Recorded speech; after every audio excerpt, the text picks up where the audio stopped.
Throughout history, wars have been long, brutal, exhausting affairs, dragging on for years, decades, sometimes even entire centuries of misery. The 100 Years' War lasted 116 years. The Reconquista went on for nearly 800. That's a long time. But in 1896, Britain and Zanzibar fought an entire war in 38 minutes. You could miss it making a sandwich. So grab your quill and settle in, because this is the story of the shortest war in recorded human history. It's the 1890s, and the European powers are busy playing their favorite board game, colonize absolutely everything you can see. Britain and Germany were both carving up East Africa, and in 1890 they sat down to decide who got what. Germany took the mainland territories, and Britain said, "Wonderful, we'll take that delightful little island over there." It was called Zanzibar. Now technically, Zanzibar remained an independent sultanate, independent in the way a goldfish is independent while living in Britain's kitchen. The deal was simple. Zanzibar could keep its own sultan as long as Britain personally approved of whoever wore the crown. And for a while this worked beautifully. Sultan Hamad did a lovely job of doing exactly whatever Britain told him to. Then, on the 25th of August, 1896, Sultan Hamad suddenly died. And when I say suddenly, I mean suspiciously. Because within hours, his cousin Khalid had already moved into the palace, declared himself sultan, and started measuring the curtains. Did Khalid poison his cousin? Honestly, we still don't know. But moving into a dead man's palace before lunch raises questions. There was just one enormous problem. Britain had not approved Khalid. Britain wanted the other cousin, Hamoud, who was far more obedient. So the British consul, a man genuinely named Basil Cave, sent Khalid a very polite message. It said, "Get out." Khalid sent back a message of his own. It said, "No." And just like that, the stage was set.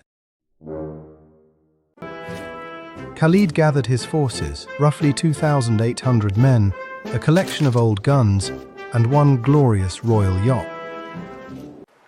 That yacht, the Glasgow, would be facing the Royal Navy, the largest and deadliest fleet the world had ever seen. Khalid's artillery included a bronze cannon from the 1600s. It was 2 centuries old. It was practically a museum exhibit. Britain issued a formal ultimatum. Leave the palace by 9 o'clock in the morning on August 27th, or we open fire. Khalid looked at the warships gathering in the harbour, thought very hard about his situation, and concluded they're obviously bluffing. His advisors gently pointed out that 5 Royal Navy warships were aiming directly at the palace. Khalid remained absolutely unbothered. Meanwhile, Rear Admiral Harry Rawson assembled his squadron in the harbour, calmly arranging one of history's most one-sided fights.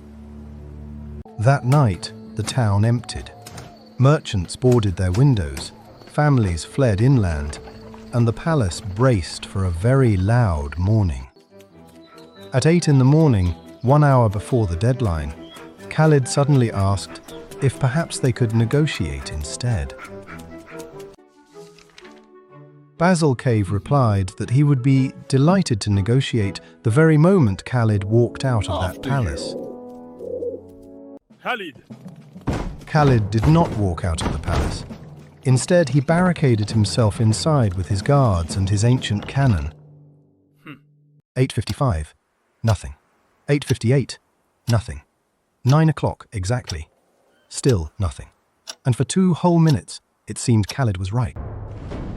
At 2 minutes past 9, the Royal Navy opened fire, and the morning stopped being quiet extremely quickly. My scene. The palace was largely made of wood. Under naval shell fire, it immediately began the process of no longer being a palace. Khalid's prized artillery was knocked out within the very first minutes, including, tragically, the beloved 200-year-old bronze cannon. Out in the harbour, the royal yacht Glasgow bravely opened fire on the most powerful navy on planet Earth. The most powerful navy on planet Earth responded, and the Glasgow began her new career as a submarine. To their credit, the British immediately rescued the Glasgow's entire sinking crew, because even mid-war, it would be rude not to. Shells kept falling. The palace burned, its wooden walls collapsing, while the shore battery answered with increasingly less enthusiasm. And what of brave Sultan Khalid? Did he stand defiantly with his loyal men through the smoke and fire? He was out the back door within minutes, sprinting across town at a pace that impressed even his enemies. He burst into the German consulate and claimed asylum, leaving his army to discover that their leader had simply vanished. With the palace in flames and the Sultan gone, the defender's flag came down and resistance collapsed completely. At roughly 9:40 in the morning, the guns fell silent. The entire war had lasted about 38 minutes. Here's the sobering part. Around 500 Zanzibaris were killed or wounded that morning, most of them palace defenders. The British Empire, in exchange, suffered exactly one wounded sailor who made a full recovery. That was the entire bill. That very same afternoon, Britain installed Cousin Hamoud as the new Sultan, and he was exactly as obedient as advertised. To be fair, one genuinely good thing followed. Under the new Sultan, Zanzibar abolished slavery the following year.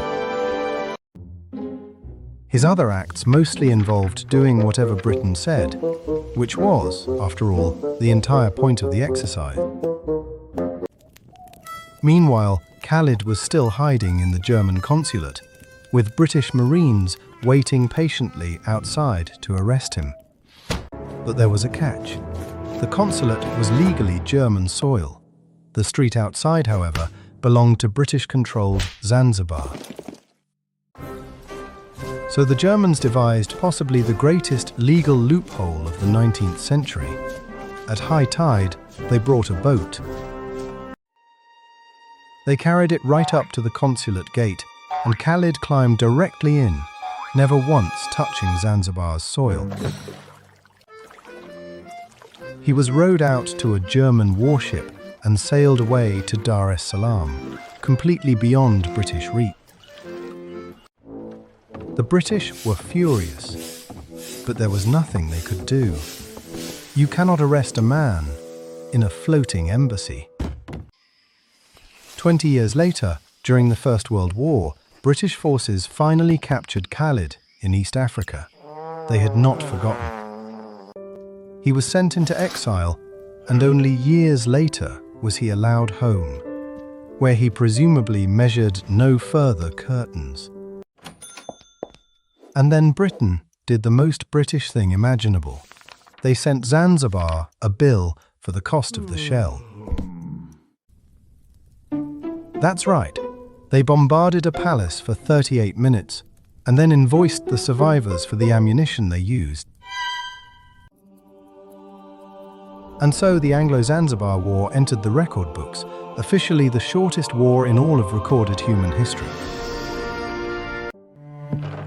It stands as a perfect little portrait of empire, one morning where a global superpower crushed an island in minutes. Shortest war ever, yet its consequences ran deep. Zanzibar stayed under British control for another 67 years, until 1963. So next time someone says wars take years, tell them about the Sultan, the yacht, the boat, and 38 minutes. That's all from me. If you enjoyed this, subscribe for more history from Commander Quill. Until next time, stay curious.